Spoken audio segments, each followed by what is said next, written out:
ഇന്ന് എനിക്ക് തോന്നിയായിരുന്നു ഇതൊക്കെ കണ്ടപ്പോഴത്തേന് ഇത് ഇങ്ങനെ ആകുമെന്ന്. ഞാനിന്ന് പുറത്ത് മഴയൊക്കെയാണ്, ഇന്ന് പുറത്തൊന്നിട്ടൊന്നും പോയില്ല. അപ്പം ജസ്റ്റ് ഒരു എൻജോയ്മെന്റ് ഇത് വല്ലപ്പോഴൊക്കെ അല്ലേ ഉള്ളൂ.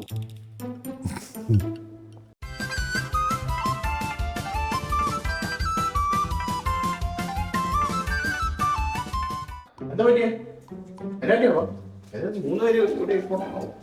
എടാ കുട്ടിച്ചേ, നിനക്കറിയായിരുന്നു പപ്പ ഇന്ന് കുടിക്കുന്ന കാര്യം? കുടിക്കുന്നോ? എന്നോട് എനിക്കൊന്നും അറിയില്ല. നീയല്ലേ എപ്പോഴും പപ്പയ്ക്ക് സപ്പോർട്ട് നീയാണല്ലോ. കുടിക്കുന്ന മനുഷ്യനല്ലേ, അപ്പൊ ഇങ്ങനെ കഷ്ടപ്പെട്ടൊക്കെ ഇരിക്കുന്ന സമയത്ത് ഞാൻ എപ്പോഴും ഒരു പൈന്റ് മാത്രം. എടാ കൊച്ചെ, നീയല്ലേ പറഞ്ഞ ഒരു ഷോപ്പിങ്ങിന് പോയിരിക്കുകയാണ്.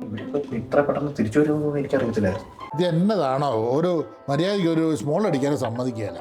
അല്ല, ഇതൊക്കെ ഓർക്കണായിരുന്നു. ഒരു നഴ്സിനെ കെട്ടിയിട്ട് മകനെ ഡോക്ടറാക്കി ഇപ്പൊ ഇങ്ങനെയൊക്കെ ഉള്ള ഒരു അവസ്ഥയിൽ കൂടെ സഞ്ചരിക്കുമെന്ന് കരുതി വെക്കണമായിരുന്നു. അപ്പൊ ഇതൊന്ന് മാറ്റിയെടുക്കാൻ എന്തെങ്കിലും മാർഗം ഉണ്ടോടാ? ആരെ? രണ്ടിനെ അടിപൊളി. ആ